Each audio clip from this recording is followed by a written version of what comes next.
Company डूब जाए, business डूब जाए, बैंक कोलैप्स कर जाए, लेकिन ट्रेजरी जो इतना सेफ है कि सबसे बाद में उस पर डकैती होती है। लेकिन झारखंड में हम देख रहे हैं कि हेमंत सोरेन जी की सरकार में लगातार पिछले 6 सालों में कई ऐसे उदाहरण हुए, कई ऐसे घटनाएं हुई जिससे मालूम चलता है कि यहाँ पर ट्रेजरी से डायरेक्ट पैसा निकाला जा रहा, अवैध निकासी हो रही है। मरता क्या नहीं करता वाली स्थिति है। छात्र जिस पोजीशन पे होते हैं उन्हें लगता है कि ज़मीन बेच करके भी हमें नौकरी अगर कहीं मिल रही है तो ज़मीन बेच देते हैं, घर का गहना बेच दे रहे हैं लोग, अपनी मतलब एग्रीकल्चर का सब कुछ बेच बाच करके किसी तरह से दलालों के चक्कर में पड़ जा रहे हैं। उपेंद्र सिंह का नाम का पैसा जो बार बार जाके कन्हैया पांडे की जो वाइफ है, अनु पांडे के नाम पर बार बार ये जो पैसा जा रहा है, क्या कैसे संभव है कि नाम किसी और का और अकाउंट किसी और का? आपके पास में एंटी करप्शन ब्यूरो है, आपके पास में CID है, आपके पास में सिविल पुलिस है। आपने एक भी भाजपा नेता के ऊपर मास्टर एफआईआर दर्ज नहीं किया और हमेशा कहते हैं कि भाजपा ने ये कर दिया, वो कर दिया। PSC के सिविल सर्विसेज की बात करें, हम JSSC की बात करें, उत्पाद सिपाही की बात करें, जितने एग्ज़ाम होते हैं कोई भी एग्ज़ाम स्मूथ वे में नहीं होता है। और इन्होंने पूरे के यहाँ के छात्रों का जो भविष्य है उसको पंचवर्षीय योजना में तब्दील कर दिया है। जो लाइजनर ब्रोकर दलाल महीनों से जिसकी तैयारी कर रहे थे उसको आपने पकड़ा और पकड़ने के बाद में 2-3 घंटे बाद आपने कह दिया कि हमने इन्वेस्टिगेशन कर दिया है। तो ये कहीं ना कहीं ऐसा लग रहा है कि आप किसी बड़े सफ़ेद पोश शहरों को यहाँ पर बचाने की कोशिश कर रहे हैं। झारखंड में हुए ट्रेजरी घोटाला मामला भाजपा के सवालों को घेरे में है और लगातार भाजपा इस पर कई सवाल खड़ा कर रही है और केंद्रीय स्तर की जांच की भी मांग चल रही है। इस पूरे मसले पर हमारे साथ बातचीत करने के लिए भाजपा के प्रदेश प्रवक्ता और भाजपा के वरिष्ठ नेता हमारे साथ मौजूद है अजय शाह जी। बहुत बहुत वेलकम है सर आपका लोकतंत्र में। Thank you.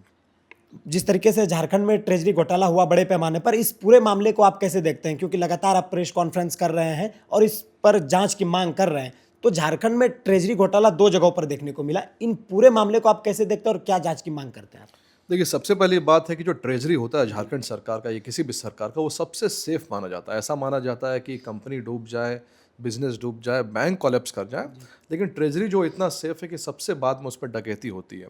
लेकिन झारखंड में हम देख रहे हैं कि हेमंत सोरेन जी की सरकार में लगातार पिछले 6 सालों में कई ऐसे उदाहरण हुए, कई ऐसे घटनाएं हुई जिससे मालूम चलता है कि यहाँ पर ट्रेजरी से डायरेक्ट पैसा निकाला जा रहा, अवैध निकासी हो रही है।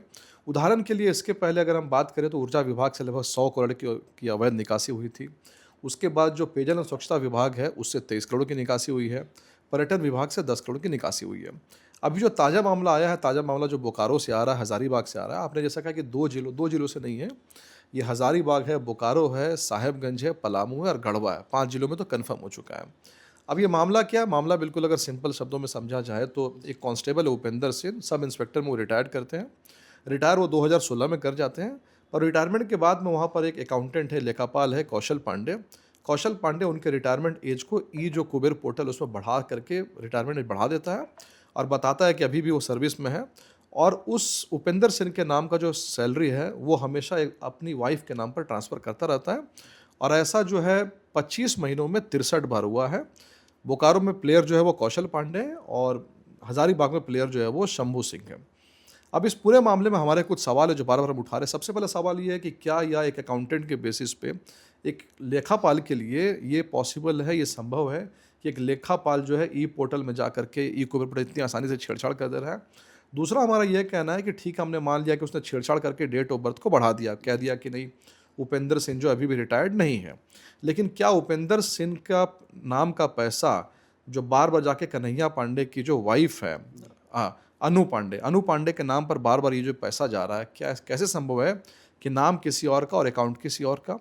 तीसरा हमने यह सवाल उठाया कि इस पूरे मामले में जो लेखापाल है, लेखापाल के ऊपर में ट्रेजरी ऑफिसर होते हैं, ट्रेजरी ऑफिसर के ऊपर में जो DDO होता है, DDO जो है स्वयं जिले का SP होता है, जो आमतौर पर DSP को ये डेलीगेट करता पावर। तो हम सवाल उठा रहे हैं कि ये केवल लेखापाल के बेसिस पे नहीं हो सकता है, ज़रूर इसमें बहुत बड़े बड़े पुलिस पदाधिकारी जो इसमें इन्वॉल्व है, इसलिए इसकी गहन जांच की ज़रूरत है। इसके बाद हमारा ऑब्जेक्शन इस बात को लेकर के है कि ये जो कौशल पांडे है, इस कौशल पांडे के संबंध वरीय पुलिस पदाधिकारियों से बहुत अच्छे थे। हमने देखा कि उसको पूर्व DGP अनुराग गुप्ता ने भी सम्मानित किया है। इसके बाद में एक IG ने भी उनको लेटर ऑफ एप्रिसिएशन दिया है, SP ने भी लेटर ऑफ एप्रिसिएशन दिया है और इससे समझा जा सकता है कि उसका जो है संबंध काफ़ी अच्छा है वरीय पदाधिकारियों से। इसके बाद अगर हम शंभू सिंह की बात करें तो शंभू सिंह ने 5 से 8 करोड़ रुपए का जो अपना बंगलो है वो हज़ारीबाग SP के कोठी के ठीक पीछे बना रखा है। तो ये मानने वाली बात नहीं है कि एक एसपी को ये भी नहीं मालूम चल रहा कि हमारे यहाँ काम करने वाले एक अकाउंटेंट जो है हमारे ठीक घर के पीछे इतने करोड़ रुपए का बंगलो खड़ा कर ले और उसकी जांच दूर दूर तक नहीं हो, यह संभव नहीं है। इसलिए हमने मांग की है कि ये जो पूरा मामला, जो फिगर आप देखेंगे बोकारो में फिगर पहले आया, पहले बताया गया 3.5 करोड़ निकाले गए, फिर बताया गया 4.5 करोड़ निकाले गए, अब फिगर जो है 10 करोड़ का आ रहा है। वैसे ही हज़ारीबाग की अगर बात करें तो पहले बताया 5-6 करोड़ निकाला गया, फिर 10 करोड़, और अभी हज़ारीबाग का फिगर जो है 35 करोड़ का आ गया है। यानी केवल हज़ारीबाग और बोकारो जिलों को ही माने तो 45 करोड़ का मामला तो ये समझ में आ गया अभी तक। और हमारा मानना है कि अगर पूरे झारखंड में हर जिलों की जांच हो जाए तो यह मामला 1000 करोड़ से ऊपर का जाएगा। यहाँ पर एक और बात है कि अभी तक जो जांच हुई है वह जांच ये हुई है कि जो लोग सरकारी व्यक्ति थे, यानी कि जैसे उपेंद्र सिंह एक सब इंस्पेक्टर है, उसके नाम से फर्जी निकासी की गई। लेकिन हमें ये भी हमारे सोर्सेज कह रहे हैं कि केवल सरकारी लोगों के नाम पर पैसे नहीं ट्रांसफ़र किए गए हैं, बहुत बड़ा अमाउंट है जो प्राइवेट लोगों के नाम पर भी ट्रांसफ़र हुआ है। जैसे कि मान लीजिए अगर हज़ारीबाग की बात करें तो हज़ारीबाग में मालूम चल रहा है कि 30 लगभग ऐसे अकाउंट खोले गए थे, यानी 30 लोगों को, रिटायर्ड लोगों को बताया गया कि सर्विसेज में है, और कई दफ़ा वो व्यक्ति शंभू सिंह जो है 1 महीने में 50 लाख रुपए अवैध रूप से निकासी करता था। अब देखिए सोचने वाली बात है कि एक ज़िले में एक एसपी है, तो आम तौर पर एसपी है, डीएसपी है, उनको एक-एक कांस्टेबल मालूम रहता है, कौन सा कांस्टेबल कहाँ है। नहीं, ठीक है, मैं मान सकता हूँ डीजीपी को नहीं मालूम रहेगा, पर एसपी, डीएसपी को सारे कांस्टेबल्स मालूम रहते हैं कौन-कौन पुलिसकर्मी है। तो किसी 30 पुलिसकर्मी के नाम पर हर महीने सैलरी उठ रही है और उनको ये पता ही नहीं है, ये हो ही नहीं सकता। इसलिए हम डिमांड कर रहे हैं कि पूरे मामले में बहुत ही उच्च स्तरीय जांच की ज़रूरत है, और ख़ास करके सीबीआई या फिर जुडिशियल इंक्वायरी को हम डिमांड कर रहे हैं। लेकिन जो झामुमो के जो विनोद पांडे हैं, वो कह रहे हैं कि ये भाजपा के ही समय से होते आ रहा है, आज से नहीं, ये लंबे समय से होते आ रहा है। जब भाजपा की सरकार झारखंड में थी तब से यह घोटाला चलते आ रहा है, लेकिन जब हेमंत जी की सरकार है तब इनका कहीं से सुराग लगाकर कहीं से ये ट्रेजरी मामला का घोटाला उजागर हुआ, तो आज भाजपा हम लोगों पर सवाल खड़े कर रहे हैं। देखिए, यहाँ पर बहुत सारी चीज़ें। सबसे पहली बात तो ये कि झारखंड मुक्ति मोर्चा के लोग बार-बार कहते हैं कि कोई घोटाला सामने आया तो भाजपा के समय से हो रहा था। मुझे एक उदाहरण बताइए कि पिछले 6 सालों में किस बीजेपी लीडर के खिलाफ इन्होंने एफआईआर किया। आपके पास में एंटी करप्शन ब्यूरो है, आपके पास में सीआईडी है, आपके पास में सिविल पुलिस है। आपने एक भी भाजपा नेता के ऊपर आज तक एफआईआर दर्ज नहीं किया, और हमेशा कहते हैं कि भाजपा ने ये कर दिया, वो कर दिया। पहली बात। दूसरी बात, बोकारो का जो मैंने ट्रेजरी स्कैम बताया, यह ट्रेजरी स्कैम 2020 से शुरू हो रहा है, ये भाजपा के समय का नहीं है। तीसरी बात, ये कहना बिल्कुल गलत है कि हेमंत सोरेन सरकार में इस घोटाले को उजागर किया गया, क्योंकि ये घोटाला उजागर हुआ है जो यहाँ के अकाउंटेंट जनरल चंद्रमौली सिंह ने फिनेंस जो सेक्रेटरी है उनको एक लेटर लिखा, फिनेंस सेक्रेटरी ने डीसी को लिखा, उसका जांच हुई, तभी मामला सामने आया। यानी केंद्रीय एजेंसी इसको उजागर किया है। और ये भी मैं आपको बता दूं कि जो अकाउंटेंट जनरल ने जो लेटर लिखा था झारखंड सरकार को, वो 3 महीने पहले लिखा था, यानी कि 3 महीने तक इस लेटर को दबा करके रखे रहे। जब मामला मीडिया में आया कि भाई इस तरह का कोई लेटर लिखा गया, कोई घोटाला घपला हुआ है, तब जाके उन्होंने जांच करना शुरू किया। और सबसे बड़ी बात, अबव ऑल हम ये कहते हैं कि कोई भी इसमें दोषी हो, आप उसको जो है जेल भेजिए, आप उस पर एफआईआर दर्ज कीजिए, केवल हवाई बातें मत कीजिए। और मैंने जैसा आपको कहा कि ये हेमंत सोरेन सरकार में पहली बार नहीं हुआ है, इसके पहले भी ऊर्जा विभाग में 100 करोड़ रुपए 300 से ज़्यादा अकाउंट में ट्रांसफ़र किए गए हैं।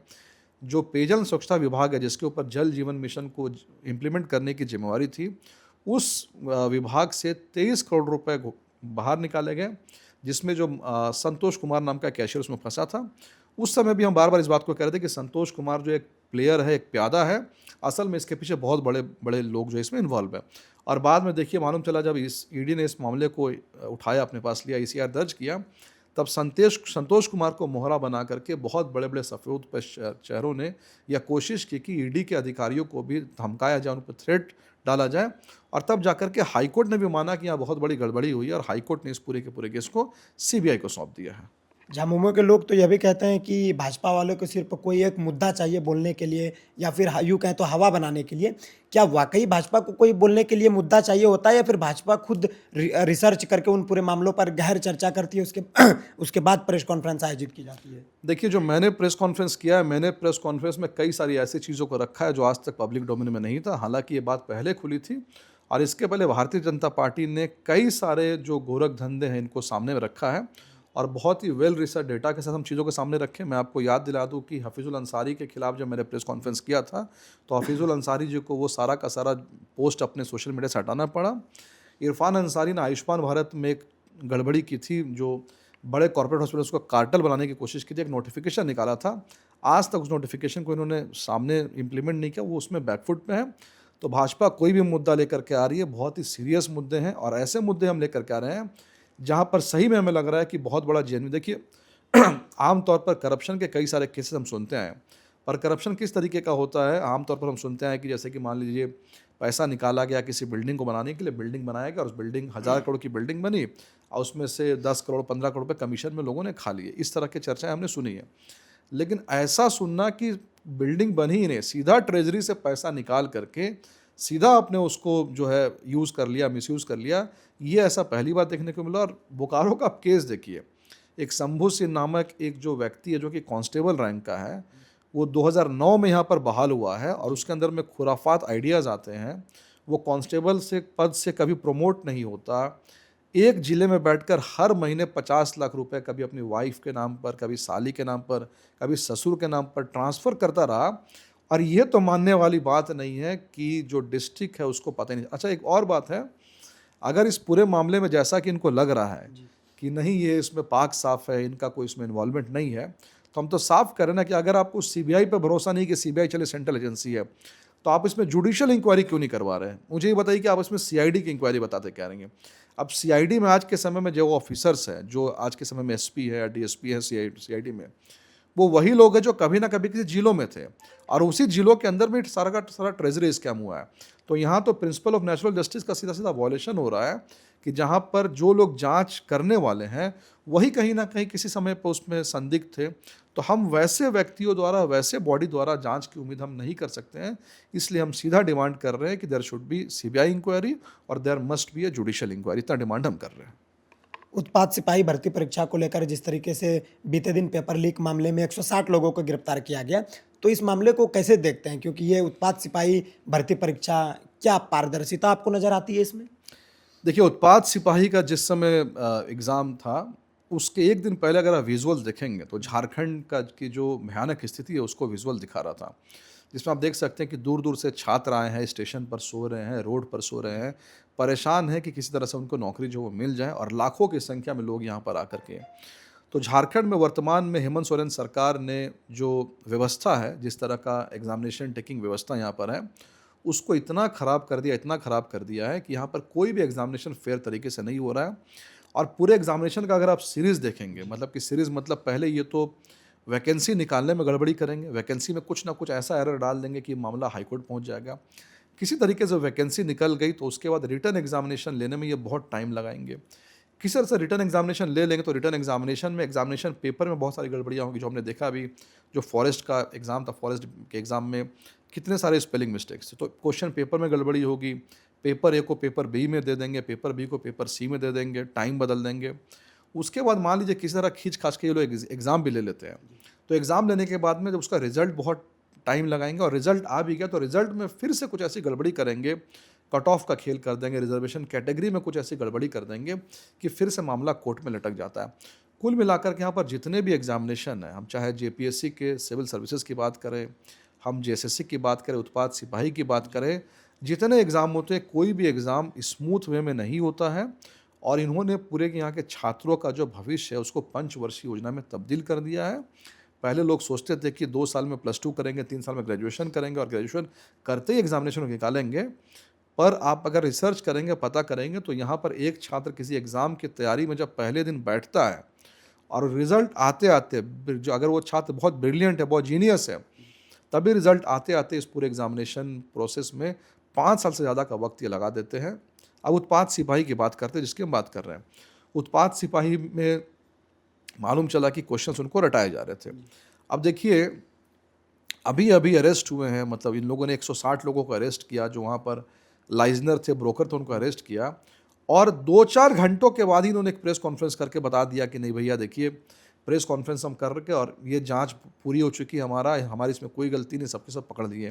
देखिए, प्रैक्टिकली पॉसिबल ही नहीं है। जो लाइजनर, ब्रोकर, दलाल महीनों से जिसकी तैयारी कर रहे थे उसको आपने पकड़ा और पकड़ने के बाद में 2-3 घंटे बाद आपने कह दिया कि हमने इन्वेस्टिगेशन कर दिया, तो ये कहीं ना कहीं ऐसा लग रहा है कि आप किसी बड़े सफ़ेद पोश शहरों को यहाँ पर बचाने की कोशिश कर रहे हैं। दूसरी बात यह है कि इन्होंने डिफेंस ये दिया है, इन्होंने 2 डिफेंस दिए हैं सरकार की तरफ से। पहला डिफेंस ये दिया है, इन्होंने ये कहा है कि जो क्वेश्चन पेपर हमें वहाँ मिले हैं उस क्वेश्चन पेपर का एक्चुअल क्वेश्चन पेपर से मैच नहीं आ रहा, 2-4 ही क्वेश्चन जो है मिल रहे हैं, इसलिए ये फर्जी रैकेट है। तो अगेन ये डाउटफुल है क्योंकि अभी भी कुछ छात्र जो आ रहे हैं उन्होंने एविडेंस प्रोड्यूस किया कि नहीं वहाँ पर जो क्वेश्चन पेपर था वो एक्चुअल इनके एग्जामिनेशन टेकिंग जो बॉडी है उनसे उन्होंने उस क्वेश्चन को पाया था। तो क्वेश्चन तो इनका ये डिफेंस तो गलत जा रहा है। दूसरा इनका डिफेंस क्या था कि दलाल लोगों के चक्कर में छात्र पड़ जा रहे हैं।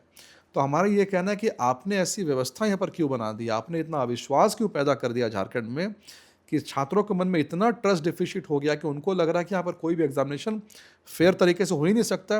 और जब छात्रों को लगेगा कोई भी एग्जामिनेशन फेयर तरीके से नहीं हो सकता तो उनको कोई भी दलाल जब आएगा उनको कन्विंस करेगा कि नहीं हम इस पेपर को तुम्हें सेट कर देंगे, तो उसके मन में यही बात आता है कि झारखंड में यही चीज़ें हो रही है, हेमंत सोरेन सरकार में यही चीज़ हो रही है और ये दलाल कह रहा है हम इस पर भरोसा करेंगे और फिर मरता क्या नहीं करता वाली स्थिति है।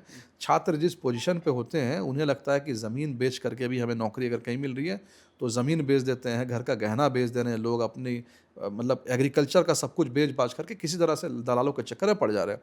तो आपकी तरफ से जो डिफेंस आया जेएसएससी की तरफ सरकार की तरफ से कि छात्र दलालों के चक्कर में पड़ रहे हैं, तो हमारा यही कहना है कि आपने ऐसी व्यवस्था क्यों बना दी है कि छात्र दलाल के चक्कर में पड़ करके अपनी ज़िंदगी को बर्बाद कर रहे हैं।